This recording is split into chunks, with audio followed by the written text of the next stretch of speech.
this third segment of today. And it's a pleasure for us to have you here at the Urban Summit and the recommendations for the local, regional, metropolitan governments for a sustainable future.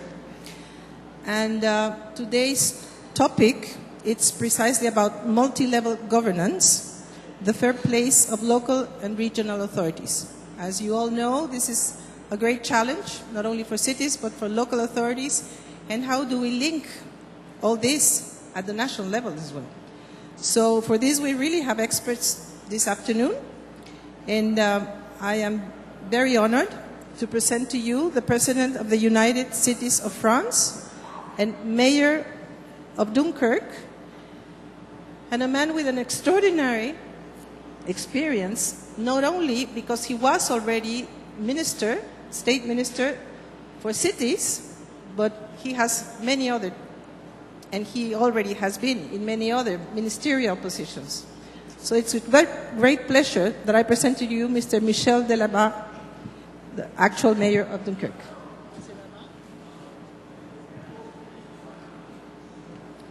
Merci, Madame l'animatrice. Je voudrais saluer les autres membres de cette table ronde que j'ai plaisir à rencontrer. Et puis peut-être vous dire quelques mots sur cette gouvernance multiniveau qui est le sujet qu'on a proposé pour notre échange de vues en ce début d'après-midi. Moi, je dois dire que je suis très heureux de voir les Nations Unies et de voir, j'espère, un grand nombre de chefs d'État et de gouvernement se réunir à Rio pour pouvoir redonner du souffle à la réflexion mondiale en matière de combat qu'il faut mener pour les objectifs du millénium et pour globalement, bien entendu, faire en sorte que la vie dans les prochaines générations soit meilleure que l'état de dégradation qu'on peut rencontrer aujourd'hui sur un certain nombre de sujets. Mais ce qui me frappe le plus, quand je regarde ce qui s'est passé depuis une vingtaine d'années et depuis la première conférence de Rio, c'est manifestement la manière dont les collectivités territoriales des villes, des agglomérations, des régions se sont senties concernées par ces problèmes et se sont progressivement emparées des questions relatives au développement durable. Quel que soit le pays, je parle d'abord des pays développés, chacun de ces pays a pu constater des initiatives prises par les villes pour essayer de maîtriser toutes les formes de rejet, concevoir une circulation beaucoup plus apaisée, moins consommatrice d'un certain nombre d'énergie, réfléchir à de nouvelles pratiques en matière de construction urbaine ou travailler sur ce que peut être une autre manière de gérer nos villes et nos agglomérations, et je ferai allusion aussi bien au traitement des déchets, à la récupération d'une partie des déchets, ou bien aux soins qui sont apportés aujourd'hui pour consommer de moins en moins d'eau et avoir des qualités pour cette eau qui étaient inconnues il y a 20 ou 30 ans. Depuis 20 ans, je constate que sur ces terrains-là, il y a de formidables pratiques, beaucoup d'associations qui permettent de confronter les points de vue et sans cesse, je crois, des challenges nouveaux qui nous sont proposés.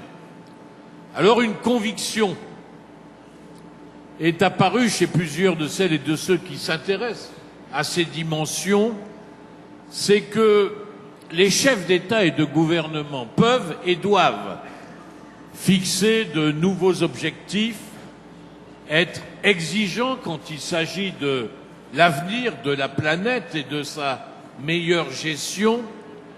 Les Nations Unies doivent elles-mêmes remettre régulièrement ces objectifs, j'allais dire, en haut des exigences de l'humanité, mais la conviction que nous pouvons partager, c'est qu'en réalité, rien ne pourra être résolu. Aucun objectif ne sera réellement atteint si les collectivités territoriales, si celles et ceux qui assurent la gouvernance des territoires à travers les différents pays ne sont pas associés très en amont de la définition des objectifs et ne sont pas associés dans la mise en œuvre des objectifs. En définitive, si je parle du contexte de l'Union européenne, 27 pays sont rassemblés dans l'Union européenne. Il faut savoir que 60 à 70% des directives qui sont prises au niveau de l'Union européenne sont en réalité mises en œuvre sur les territoires à travers les régions, les provinces, les villes, les agglomérations, c'est-à-dire de manière décentralisée. Ce qui veut bien dire que les plus grandes ambitions ne pourront être atteintes que si on a dans les différents territoires une réelle mobilisation pour que les collectivités elles-mêmes travaillent dans le sens des objectifs partagés pour le développement durable. Et cela demande, je crois, de la pédagogie, de la persuasion, demande de l'organisation. Aujourd'hui, les villes européennes qui sont engagées sur des agendas 21 ou sur une meilleure maîtrise des enjeux d'avenir sont en gros au nombre de 2000 qui ont signé ce qu'on appelle le pacte des maires et qui s'engagent délibérément dans cette direction. Je sais qu'aux États-Unis eux-mêmes, plusieurs centaines, et je crois 1 ou 2 milliers de maires de villes et de responsables d'État se sont aussi engagés. Alors le lendemain de Rio, tel que nous le vivons aujourd'hui, sera fait de deux choses. Une réaffirmation des principes de base, des enjeux ambitieux par les chefs d'État et de gouvernement. Il faut qu'ils tracent la voie, sinon ça ne sert à rien.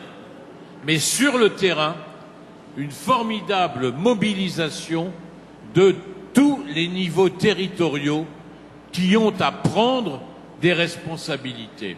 Et la multigouvernance dont on parle, celle qui pourrait aider à atteindre les objectifs du développement durable, c'est quand le niveau mondial, quand le niveau des grandes régions comme l'Union européenne, quand le niveau des pays, le niveau des territoires régionaux et le niveau des villes tireront tous dans le même sens, chacun en fonction de sa responsabilité, mais tous répondant aux mêmes objectifs. C'est là où la multigouvernance permettra de contribuer à atteindre les objectifs du développement durable que la planète, d'une manière ou d'une autre, où les Nations Unies doivent arriver à se forger.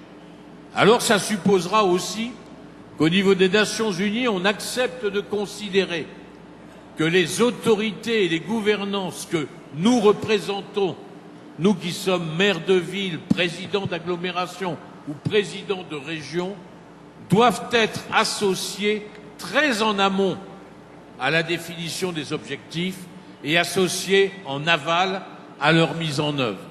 Quel que soit le truchement que l'on utilise, que ce soit, mais j'ai un doute, une agence, que ce soit un conseil posé auprès des Nations Unies, il faut qu'on trouve le moyen de reconnaître aux collectivités territoriales leur voix au chapitre dans la définition des objectifs et dans la mise en œuvre des objectifs, et sans pour autant mélanger forcément toutes les catégories.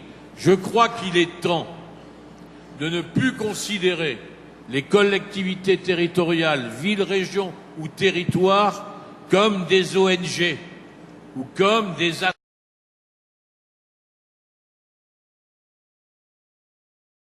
autorités. Beaucoup revêtues de la légitimité démocratique, elles doivent être considérées d'une manière particulière, parce qu'elles sont, pour les Nations Unies et pour les gouvernements, le meilleur relais en direction de nos populations, en direction de nos concitoyens. Si nous voulons que les populations adhèrent aux objectifs de développement durable, c'est sans doute par le truchement des collectivités territoriales qu'il faut procéder. C'est vrai pour la plupart des pays développés. Je constate aujourd'hui que c'est de plus en plus vrai dans les relations avec un certain nombre de pays en voie de développement, parce que les relations nord-sud que nous pouvons avoir aujourd'hui en termes de coopération, nous les avons souvent de région à région ou de ville à ville, et c'est ainsi qu'on fera, je crois, progresser l'ensemble des pays de la planète, parce que l'intérêt de cet objectif est tel que je n'imagine pas qu'on puisse abandonner un certain nombre de territoires qui ne bougeraient pas, alors qu'il faut que l'ensemble des territoires se sentent motivés. Voilà, Madame, quelques éléments de réflexion.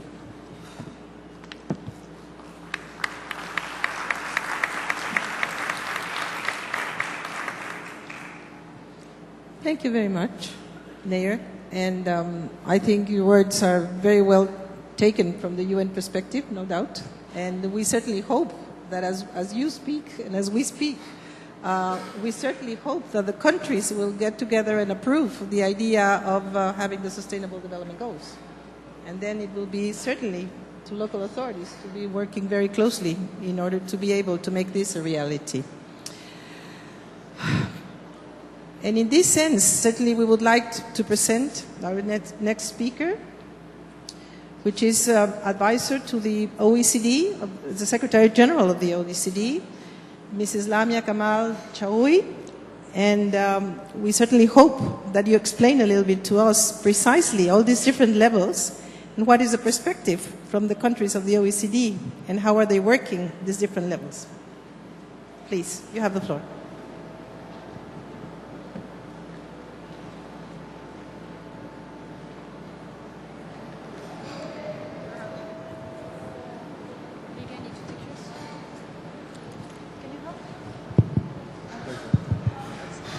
Thank you very much, Cecilia. Thanks for inviting the OECD to take part in this discussion. As you know, I'm going to represent the voice of national government. Here we have a lot of representatives from local governments. The OECD being an intergovernmental organization, we have been working on cities for a long time. But when we work on cities, we have to work with city governments. So one thing that we really could do is to speak about multi-level governance. What I'm going to say now is really what we could say the OECD position. We do have a position paper that was presented in a conference that we organized in Chicago, the Conference of Mayors and Ministers, and it is really reflecting the position of the OECD. So it's really something that is on the paper. And what is the position of the OECD in this debate is that it has evolved a lot. It has evolved, and when I say the OECD, I'm talking about really the governments, because everything that we do should be endorsed by the governments. And it's true that we can witness kind of recognition today about the importance of cities in ensuring sustainable development. The paper really states clearly that whatever countries will agree in Rio, it will be critical to reflect the role of cities. And this for two fundamental reasons. The first reason is really related to the trends of urbanization, especially in emerging economies. If we continue to have exactly the same form of urbanization, we will register a high level of CO2 emission, and we do have evidence, we do have data that prove this. So this is something today that everybody knows, and this is an important thing. The other thing is really important is that we know that cities, they are key to the implementation. We know national government now recognize that local governments are taking action. They are not only the core implementer of national actions in different areas, but they are also the one that provide innovative solutions And this is the level of government that is closest to the citizens. Involving subnational government could provide an important contribution to close the implementation gap. We know that we had 20 years ago the Rio conference, and today it's the Rio plus 20. A lot of things have changed, but it is not enough. So the issue is not that we don't know what to do. The issue is that there was a big issue of implementation. And one of the things that cities government have to do is to bridge this gap in multi-level governance. I give you several examples. One is that we need really to foster a better coordination among levels of governments. This is something that is being forgotten. The other thing is that national government, national policies are key for the implementation. Cities, they cannot take action alone. We need to bear that in mind. Cities need very strong signals. The other thing is that in many cases, national governments are very important to reinforce long-term planning capacity, to provide expertise, and to provide access to finance. And let me give you some point about the question of finance. The question of finance is precisely the one that we had addressed at the last meeting of the mayors and minister roundtable in Chicago. Together, national and local governments, they discussed something that we call the Chicago Proposal, which includes a set of recommendations that we are going to discuss in the future at the OECD, and we would like to transform this Chicago Proposal into something that we call the OECD recommendation, which will be, for the first time, a soft legal instrument which addresses the city's issues. And among the things that the proposal includes is, for instance, it really recognizes that we need to have the national framework getting right. We need to provide cities access to new sources of revenues, and there is a recognition, for instance, that the cities do not have sufficient access to CDM or GI. And also there is the important thing that we need to take into account is that we will have to rely in the future on private funding. And to do that, local and national government, they need to work together to provide the incentive framework. The last word that I would like to say is about global governance.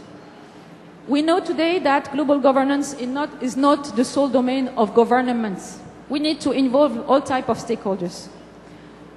The International Association of Cities, like the UCLG, like ICLEI, like the C40 and others, they have really worked very hard, and today they are recognized as important partners. But it's true that we can still observe a kind of resistance and a controversy from national government to engage further. We still need to constantly pursue this objective. We need to develop further consultation mechanism between national and local government at the global scale. We need to continue that. And I completely agree, to end up my remarks, I completely agree with what Mayor of Denver said just now, that cities need to be involved in ex ante in the definition of objective and also for the implementation of this objective. Thank you very much.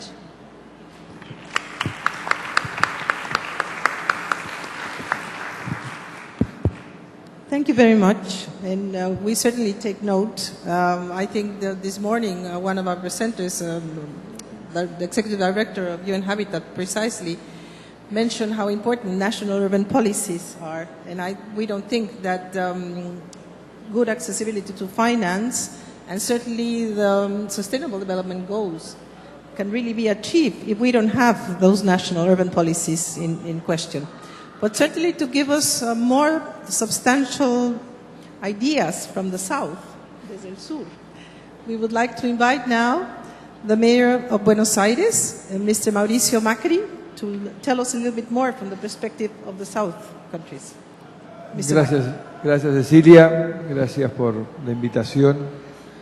Yo también festejo que sigamos teniendo este tipo de reuniones donde ratificamos nuestro compromiso con el medio ambiente, contra la lucha del cambio climático, en nuestro caso a favor de ciudades verdes, donde todos sabemos que tenemos un enorme rol de liderazgo, coincido con el alcalde que habló anteriormente, en coordinar nuestros gobiernos con las empresas, la sociedad civil, las ONGs, todos comprometidos, todos entendiendo que somos cada uno una parte de un gran engranaje, pero claramente también me alegra empezar a escuchar, como escuchamos a Leila hace un instante, porque las primeras veces que planteamos este tema a los alcaldes, yo lo planteé hace varios años atrás, la importancia de que estuviésemos en una mesa cercana a las decisiones y accediendo directamente a recursos financieros, ya que no hay ningún estudio en el mundo que no ratifique la tendencia mundial a que cada vez más gente viva en los grandes centros urbanos. Con lo cual la concentración del daño al medio ambiente cada vez es más presente en la vida diaria de nuestras ciudades. Creo que en estos intercambios claramente siempre encontramos nuevas tecnologías para disposición final de residuos, para el tratamiento de residuos, para eficiencia energética, para movilidad sustentable, con otro sistema de transporte, pero tal vez los sistemas de compras responsables que todos hemos ido implementando, ya que nuestra capacidad de compra tiene que servir para que los proveedores se sigan reconvirtiendo en forma responsable en el cuidado del medio ambiente, con nuestras compras de papel, de madera, de energía y de tantos otros servicios. Pero sigue siendo para mí el gran desafío, y que siempre venimos con nuestro equipo a estas reuniones intentando ver qué otra técnica, qué otra forma, qué otro estímulo generamos para lograr concientizar a los adultos que habitan en este planeta, que aún hoy son los que más consumen. Porque los chicos en el colegio ya lo han internalizado, hemos avanzado muchísimo, pero todavía hoy nos cuesta muchísimo con los adultos que entiendan que cada uno de nosotros es importante a la hora de asumir este compromiso con el medio ambiente, que cada uno de nuestros consumos, como decía el alcalde, cuenta y que no es nada descartable. El esfuerzo tiene que ser solidario de cada uno de los que habitan en este planeta. En términos de las ONGs, nosotros tomamos una posición desde el primer día en nuestro gobierno de reconocer el esfuerzo de los que nos precedieron en este tema, que arrancaron muchísimos años antes que nuestro gobierno haya levantado estas banderas, y hemos intentado sumarlos, integrarlos, hemos hecho consejos de trabajo en conjunto, transparentado todas las mediciones, para que esto sea algo comunicado, compartido, y que la convicción vaya generando dentro de un ambiente de enorme transparencia el que se sume cada vez más gente. En este viaje mismo hemos sumado 10 de las ONGs tal vez más jóvenes que vienen empujando con mucha fuerza en todo lo que es la lucha por una ciudad verde en la ciudad de Buenos Aires. En lo que hace a otros avances, también me gustaría comentar que hemos firmado con San Pablo y Ciudad de México el G3 para, de vuelta, sumar energías, sumar esfuerzos, sumar capacidad de compra, de desarrollo, de lograr darle más potencia a esta voz que reclama por acceso directo a recursos. Son muchas las cosas que podríamos hacer y que tenían resultados en el corto plazo en la vida diaria de nuestras ciudades, ni que hablar en el tema de movilidad sustentable, pero están todas cortadas o restringidas por el nivel de recursos a los cuales hoy accedemos. Todos sabemos que existe, somos gente que hace política, existe la política, los gobiernos nacionales tienen sus agendas que a veces no coinciden con los partidos políticos que administran las ciudades, y eso ha coartado muchísimo, en muchos casos, la posibilidad de avanzar a mayor velocidad e, insisto, con resultados concretos de corto plazo. Por eso festejo que esté en la agenda de la OECD, que el Banco Mundial esté reflexionando al respecto de esto, que estemos buscando soluciones concretas, porque soy de los que cree que se ha hecho mucho en términos de comprometernos, pero todavía es una pequeñísima parte de lo que hemos logrado poner en marcha, insisto, por este tipo de limitaciones, pero que en la medida que esto se vaya internalizando, los resultados van a ser realmente muy, pero muy buenos. Muchas gracias.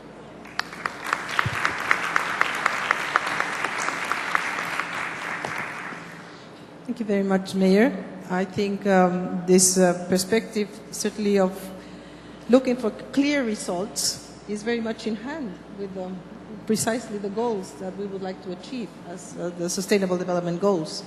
And I think it's very important what you mentioned in terms of cities working together. I think that there are great examples that mayors can follow and can learn from each other. There's no doubt about it. But precisely as well, talking about mayors and cities and metropolis working together, I think it's very important that we have the perspective as well of our Regional Secretary for Latin America of Metropolis, Mr. Edson Aparecido, and he's a federal congressman of Brazil. And we certainly would like to know your perspective as an association and as a representative of this Association of Metropolis. Mr. Aparecido, you have... Okay. Boa tarde a todos. Cumprimentar a todos os membros da mesa, na figura da Cecília Martins. Dizer que não só como membro da Rede Metrópoles e Cidades, mas também como secretário do Estado de São Paulo de Desenvolvimento Metropolitano, a nossa ideia talvez aqui seja contribuir mostrando um pouco o que foi uma experiência nova que tivemos em nosso Estado de construção da chamada governança metropolitana. A Rede Metrópolis, para nós, foi fundamental na troca de experiências com outras regiões metropolitanas. Rede Metrópolis que participou aqui da ECO 92, volta a participar da Rio +20, tem um papel importantíssimo junto com a ONU Habitat na organização do Habitat 3, do ONU Habitat 3. Foi fundamental para que pudéssemos construir exatamente essa experiência que tivemos em São Paulo. A construção da governança metropolitana nas regiões metropolitanas do nosso Estado visavam criar os mecanismos, os instrumentos de planejamento integrado, os mecanismos de decisão e de participação popular e as formas de financiamento dos grandes investimentos, os investimentos estratégicos, numa área do Estado que é pouco mais de 16% do território paulista, uma área onde moram, vivem, trabalham 31 milhões dos 42 milhões de habitantes do nosso Estado, cerca de 80% do PIB de São Paulo e 29% do PIB do país. Então, portanto, uma região que, se por um lado representa as esperanças, representa uma expectativa de uma melhor qualidade de vida por parte da população, por outro lado, é nessas regiões que se concentram exatamente os grandes desafios. Nessas regiões nós temos cidades extremamente ricas e cidades extremamente pobres. Então, a ideia que se teve para poder enfrentar exatamente esses grandes gargalos, visava, no primeiro momento, requalificarmos o território urbano, com a perspectiva de darmos a esse território e à população que nela vive qualidade de vida, sustentabilidade e preservação ambiental. A região metropolitana de São Paulo tem 3 ativos ambientais que nenhuma outra região metropolitana do planeta tem. Os dados da ONU de setembro do ano passado, que colocam São Paulo como a 3ª maior região metropolitana do planeta, tem ativos ambientais do porte da Serra do Mar, da Serra da Cantareira e da Serra da Mantiqueira, o que fez com que o governo do Estado, junto com os prefeitos dos municípios dessas regiões, criasse um programa de socioambiental extremamente ousado, que é a remoção de 6.200 famílias que viviam há mais de 40 anos na Serra do Mar. Essas famílias estão sendo deslocadas num programa do BID de cerca de $1 bilhão, e que nós devemos dar agora, estamos já por cerca de 70% de concretização desse plano, que para nós tem um simbolismo, um significado bastante grande. Então, a questão da preservação ambiental, da sustentabilidade, a questão da melhoria da qualidade de vida, a questão do combate à pobreza nessas regiões, era fundamental que se fizesse exatamente de forma compartilhada. Porque pela Constituição do Brasil, do país, mais de 90% dos serviços públicos, a titularidade é do município, né? Mas o seu enfrentamento, o planejamento e o financiamento desses grandes desafios é evidente que é do Estado e é da União. Os municípios, embora tenham exatamente esse poder de decisão, mas pela concentração hoje dos recursos públicos, evidentemente não conseguem enfrentar esses grandes gargalos. Para vocês terem uma ideia, a região metropolitana de São Paulo tem um município com a melhor renda per capita e o seu município vizinho, exatamente ao lado, uma rua de menos de 5 metros que divide os dois municípios, tem o pior per capita da região metropolitana. Então era fundamental que nós criássemos os instrumentos de planejamento. Então iniciamos o processo de criação das regiões metropolitanas, algumas mais antigas criadas, a região metropolitana da Baixada Santista, que é uma região extremamente importante para a logística do país e de São Paulo, a região metropolitana de Campinas, a região metropolitana de São Paulo e do Vale do Paraíba, e mais 3 aglomerações urbanas. Criamos os Conselhos de Desenvolvimento Metropolitano. É uma mesa onde sentam os prefeitos dessas cidades, junto com os representantes do Estado, para definirem de que forma vai ser implementado e ser aplicado o orçamento do Estado, nas obras de logística, de transporte, de saneamento, de educação, de saúde, enfim. Esse Conselho de Desenvolvimento, ele é fiscalizado por um conselho que participa da sociedade civil organizada, que dá sugestões, que interfere e que dá proposições exatamente para se construir esse planejamento integrado. E, finalmente, esse instrumento, esse conjunto de instrumentos, tem um elemento fundamental que é exatamente o Fundo de Desenvolvimento Metropolitano, que são os recursos aonde os municípios e o Estado colocam os recursos, mais com recursos da iniciativa privada e de empréstimos nacionais e internacionais, para enfrentarem exatamente esses grandes desafios. De forma coletiva e de forma conjunta, os prefeitos dessas regiões, junto com o governo do Estado, elencaram um conjunto de ações que era exatamente a prioridade, os grandes desafios. O primeiro deles foi a questão da mobilidade urbana. E isso é fundamental porque as metas apresentadas por São Paulo no encontro de Copenhague, de reduzir em 20% a emissão do nosso Estado, é evidente que precisávamos ter uma forte ação, um forte investimento, que só nesses 4 anos chega na ordem de 30 bilhões de dólares, a mudança da matriz de mobilidade urbana, mudando essa matriz do transporte individual por transporte de massas sob trilho. A expectativa é que a gente possa, até 2020, construirmos, agregarmos a rede de metrô, que é de 70 quilômetros hoje, mais 170 quilômetros, e cerca de 100 quilômetros de transportes em trens. Isso é fundamental. Essa foi uma decisão de governo, uma decisão política tomada com os prefeitos, conjuntamente com os prefeitos. Porque o governo não poderia vir de cima para baixo e tomar essa decisão, fazendo com que os prefeitos se incorporassem a ela. Esse debate foi feito com as administrações locais, com os governos regionais e com a sociedade civil, que foi ganha para esse processo. Aliás, um outro desafio importante, definida pelos governos locais, pelos prefeitos, foi a questão da destinação final dos resíduos sólidos.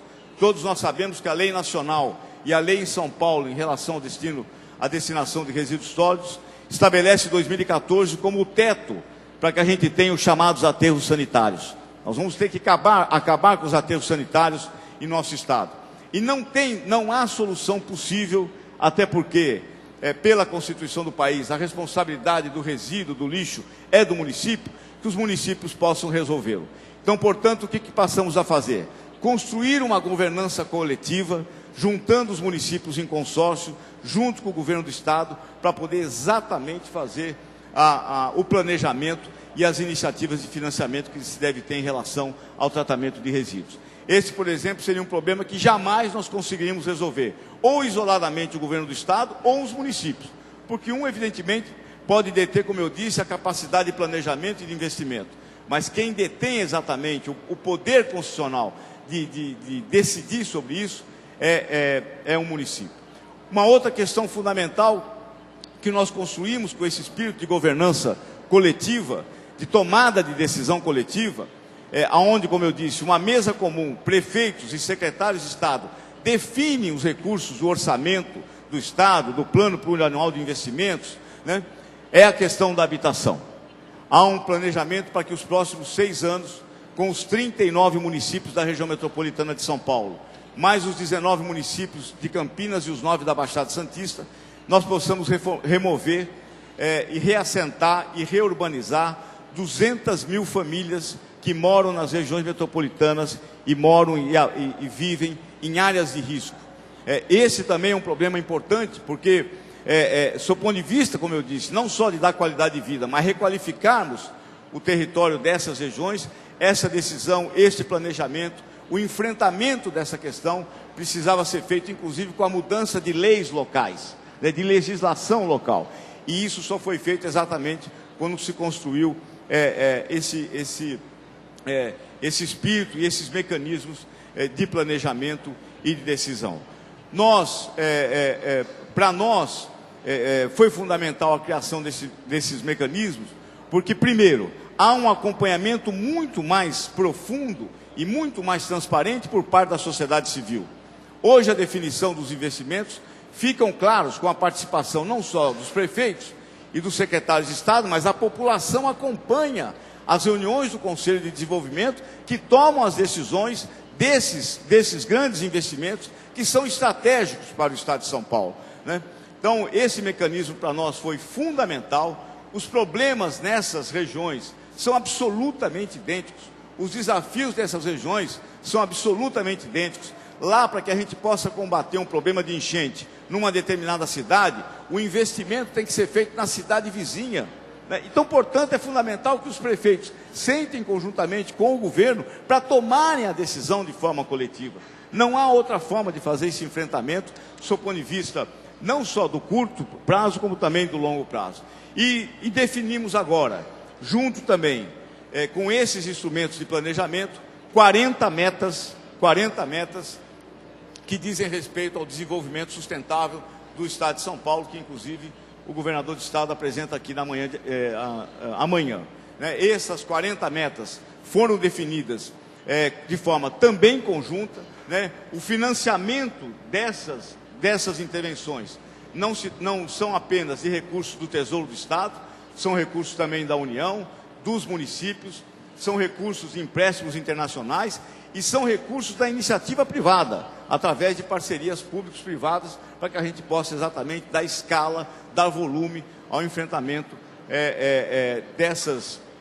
dos problemas dessas grandes regiões metropolitanas. Então, portanto, essa foi uma experiência extremamente rica, muito nova, mas que está sendo fundamental para que a gente crie exatamente, numa velocidade muito mais rápida, o enfrentamento e a solução de problemas que nas regiões metropolitanas, sobretudo no nosso estado, são dramáticas. Então, era um pouco essa a contribuição que nós queríamos dar e reafirmar que, no nosso caso, é muito claro que esse espírito solidário, esse espírito coletivo, né, de planejamento integrado, de mecanismos de definição e de decisão, com a participação fundamental da sociedade civil organizada, é aqueles que vão criar as melhores soluções, sobretudo as soluções sustentáveis, para que a gente possa resolver os problemas da nossa população. Muito obrigado.